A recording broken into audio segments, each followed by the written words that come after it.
Bonjour à vous tous, aujourd'hui un nouveau tuto concernant ma Mercedes C200 CDI. Donc voilà, je vais faire une recherche de bruit sur mon... J'ai un bruit à l'avant gauche. Je vais essayer de vous faire écouter. Là, je suis en train de rentrer du travail. Attendez, c'est quand je me mets à 1000 tours à peu près. Par exemple, je suis en quatrième. Je vais accélérer et on va entendre une vibration à gauche. Donc là, ça ne le fait pas.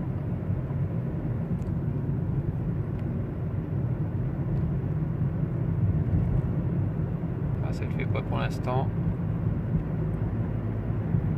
Je l'entends un petit peu. Attendez.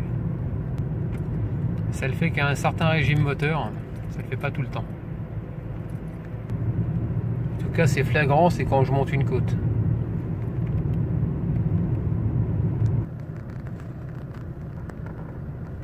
Ah, là on l'entend. Vous entendez, hein? Ça le fait, le régime moteur, je suis à un peu au-dessus de 1000. Donc je suis en sous-régime et on va entendre vibrer. Là on l'entend flagrant.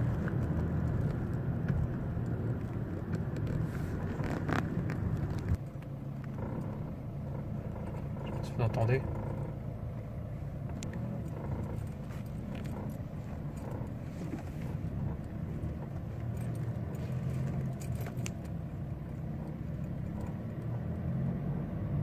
On entend que ça fait un barouf, c'est chiant.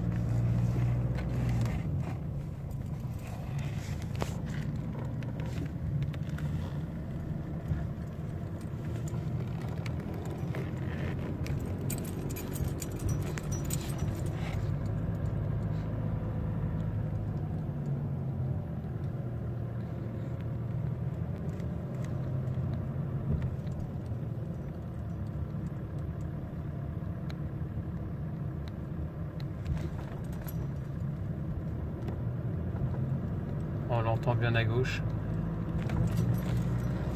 Je suis en train de me demander si c'est pas une biellette ou une biellette stabilisatrice. Donc je vais voir ça au démontage. Donc voilà, comme vous avez pu entendre hier soir, donc le fameux bruit à l'avant gauche. Donc mon but maintenant, c'est d'essayer de retrouver ce fameux bruit, hein, parce que ça devient chiant. Ça fait maintenant 2 mois que je le trimballe, je ne trouve pas. Donc j'ai décidé de me pencher un peu dessus, parce que là ça commence à devenir infernal. Donc je vais commencer par défaire le cache moteur. Je vais regarder s'il n'y a pas quelque chose qui vibre, voir s'il n'y a pas une vis qui est partie, voir s'il y a... Ensuite je vais regarder le serrage du train avant, voir que tout est bien serré, voir les biellettes stabilisatrices, la barre stable. Enfin bref, je vais tout regarder côté, surtout avant gauche. Parce que quand je roule, j'ai l'impression que le bruit se situe à peu près par là. Comme si ça rebondissait dans la porte, je sais pas, ça fait bizarre. Et je dirais que le bruit se situe à peu près, je dirais à peu près là, quoi. C'est pas un bruit d'amortisseur, parce que quand je prends les ralentisseurs, il n'y a pas de bruit. C'est que quand je suis en sous-régime ou en régime, je vais dire vers 1700 tours à peu près. Par exemple en côte, c'est là que je l'entends vraiment, quoi. Donc vérifier donc à l'arrêt, c'est pas évident, mais ça se trouve, j'ai l'impression que ça fait comme si c'était une douille, comme s'il y avait quelque chose métallique qui se trimballait sur la carrosserie, ou je sais pas, qui vibre. Comme si j'avais perdu quelque chose et qui vibre sur la caisse. Allez, assez blabla, on va chercher. Donc déjà pour commencer, je viens de remettre une vis ici. Je l'avais perdue. Est-ce que c'est ça qui vibrait? Je ne sais pas. Voilà, celle qui est sur la partie grise, un peu bleutée, hein. Donc ça, je viens de la serrer à fond. Donc, déjà c'est une bonne chose. Donc ça y est les amis, j'ai enfin trouvé. Voilà, je crois que c'est ça le bruit. Ça vient de la barre stable, la vis. Donc j'ai mon palier de barre qui est là. Et donc j'ai voulu commencer à regarder tout ce qu'il y avait resserré. Et je me suis aperçu que la vis, là où il y a mon doigt, là, côté droit, c'est-à-dire ici, dans ce trou-là, était pas serré suffisamment fort, à mon goût. Donc j'ai serré un peu plus pour voir ce que ça donnait. parce que j'ai repris un peu, sauf que le filet s'est arraché. Donc voilà. D'où le fameux bruit que j'entendais. Bon, je suppose qu'il vient de là. Donc ce que je vais faire, c'est que s'il y avait un léger jeu, d'où un bruit de glong glong, un bruit de vibration. Donc pour moi, c'est juste ça. Donc je vais me concentrer là-dessus. Donc déjà, pour commencer, je vais faire percer. Je vais regarder déjà le diamètre de ma vis, percer et remettre un filet rapporté. Et ensuite, bon, on va resserrer tout ça. Allez, c'est parti, on fait ça ensemble.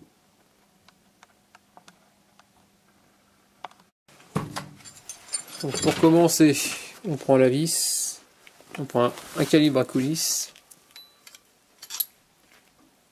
Donc là c'est du M8. Donc du M8, donc ça veut dire qu'il faut que je prenne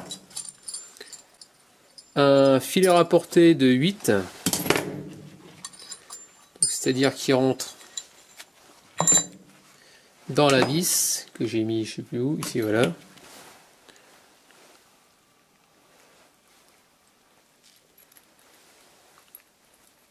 Je vais mettre peut-être à la lumière où on voit un peu mieux. Voilà. Donc il faut que ça puisse se visser dedans tout simplement. Donc voilà pour ça. Ensuite, fourni avec la valise, on va prendre le foret qui va bien.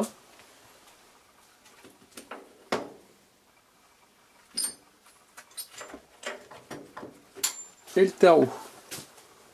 Tarot, foret. Donc là on va tarauder à... Attendez, je vais poser l'appareil, c'est plus simple pour moi. Donc on va tarauder exactement à 8 fois 1,25. Je vais percer à 8,4 tout simplement. Et ensuite je vais pouvoir mettre mon hélicoï. Allez, c'est parti. Allez, c'est parti mes amis.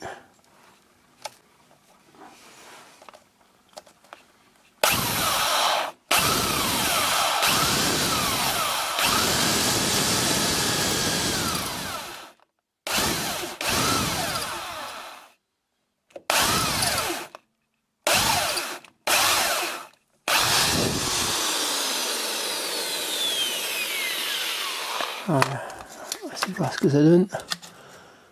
Donc ça donne là, on peut voir les trous. Voilà. Donc maintenant c'est pas tout, on va essayer d'aller un peu plus profond et mettre l'hélicoï. Ah, c'est plus précis que dans une culasse. C'est plus facile, je veux dire.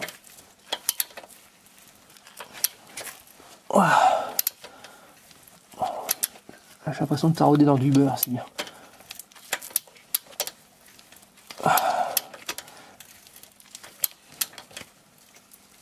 Waouh!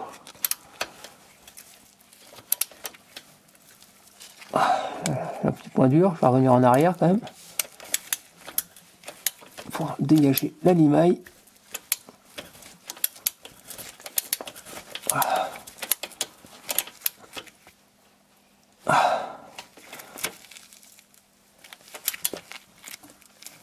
Voilà, vache, j'ai mal au poignet.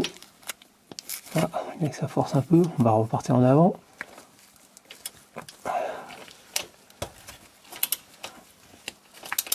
Pour ceux qui ne savent pas d'où vient mon porte-tarot, il vient de chez monoutillage.com. Il me sauve la vie, hein. Donc si vous voulez en avoir un, n'hésitez pas à aller chez monoutillage.com.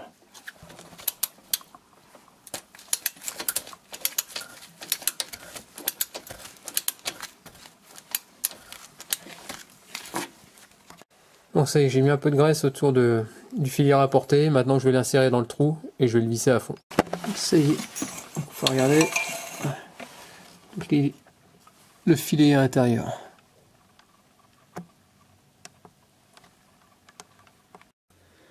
Bon les amis, je suis encore en galère, regardez.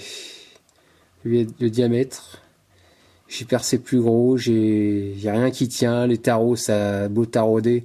Ça taraude un peu au départ, ça fait de la merde. Et après, ça taraude plus. Ça commence à me saouler cette voiture, mais putain, ça devient de pire en pire. Je ne sais plus quoi faire. Je suis en train de péter les plombs, ça me bouffe les vis. Là, je veux mettre de la tige filetée, ça... Je suis en train de réfléchir à ce que je peux faire, et si ça continue, je suis en train de penser à une autre solution. C'est-à-dire que comme c'est gros, j'ai envie de rentrer en force un écrou dedans. Le fameux écrou que j'ai. Si je le retrouve, je viens de le prendre sur la tête. Alors, il est où? Depuis tout à l'heure, c'est comme ça, c'est galère sur galère. Je perds les outils, il n'y a rien qui va, ça devient franchement fatigant. Là, je ne sais plus où sont, ce que je dois faire. Bon, enfin bref, ce que je vais essayer de faire, c'est essayer de mettre un écrou dedans, rentrer en force, et de toute façon que ça reste en 8. Voilà, c'est ma petite idée, quoi. En plus, j'ai bousillé. Regardez, ça m'a fait un trou dans le... Avec la perceuse, ça m'a fait un trou dans le soufflet. Je suis super content. Le chapeau, il a explosé. La tige filetée, moi, qu'on appelle ça, l'hélicoï que j'avais mis à la base, en serrant, il est remonté dans la pièce. Il m'a explosé le truc. Voilà, je suis super content. Voilà, et ça c'est mort. Franchement, j'ai les boules. Les boules de cette voiture-là, elles commencent à me sortir par les trous de nez. Et si ça continue, je sens que ma mère va finir à la casse direct. Et je vais même plus m'emmerder à réparer quoi que ce soit là-dessus, parce que je ne supporte plus. Donc voilà, je viens de mettre un écrou en force, je l'ai mis, je l'ai rentré dedans. Bah là, il bouge plus. Pardon, il bouge plus. Il y a donc la vis, ça rentre dedans, il n'y a pas de souci. Alors ce que je vais faire, c'est que je ne vais pas forcer là-dessus. Ce que je veux, c'est qu'il me sert de guide. Je vais essayer de mettre ma tige filetée pile poil dedans, la faire sortir de l'autre côté, et essayer de mettre un écrou, avec contre-écrou, pour essayer de le bloquer. Et ensuite, moi j'espère que ça devrait tenir. Ah, c'est parti. Et les amis, enfin, ça avance. Donc ça a payé. Donc la tige filetée qui dépasse dans l'écrou, bien emprisonnée. Je me suis un peu galéré pour mettre la douille. Là je suis en train de serrer. Il y en a un bloc. Et ce que je vais faire maintenant, c'est que je vais mettre un contre-écrou. Comme ça, cette saloperie, elle n'est pas prête de barrer. Je vous le dis. C'est le but du jeu. Donc voilà, le principal, c'est que j'ai réussi à trouver une solution, encore une fois de plus. Je pensais pas à celle-là. Mais vous voyez, il y a toujours moyen de s'en sortir quand on est en galère. Donc voilà pour ça. Donc je vais mettre mon fameux contre-écrou. Je vais serrer à mort. Et puis normalement, ça devrait être bon. Donc ça y est, enfin tout est remonté. Donc maintenant il n'y a plus qu'à faire les essais pour voir si mon bruit a bien disparu. Donc pour moi ça venait bien de la Barça, parce que c'est vrai que quand c'est légèrement desserré, ça fait un gloum gloum en général. Donc je pense que le bruit c'était ça. Donc vous avez vu la galère que j'ai rencontrée encore avec un filetage foiré. Et c'est de pire en pire cette voiture. Le sort s'acharne sur moi, mais ça devient infernal. Bon, enfin bref. Là, vu ce que j'ai fait, c'est pas prêt de bouger. Donc voilà pour ça. Donc là maintenant je vais redescendre la voiture. Donc je vais aller chez Mercedes chercher un nouveau palier. Et chez AD, j'ai cherché un nouveau soufflet de billet de direction pour le remplacer, parce que là le problème c'est que ça va pas. Allez, c'est parti, c'est bon pour aujourd'hui. Donc ça y est les amis, je viens de faire les essais sur route, la voiture ne fait plus de bruit. Donc c'était bien mon palier avant gauche qui était en défaut. Donc depuis que j'ai réparé, là c'est nickel. Là j'ai l'impression d'avoir une voiture neuve. Tout rentre dans l'ordre. Donc nickel. Donc en espérant que ce tuto vous ait plu, n'hésitez pas à me laisser des commentaires avec des j'aime ou j'aime pas, et puis je vous dis à très bientôt. Ciao.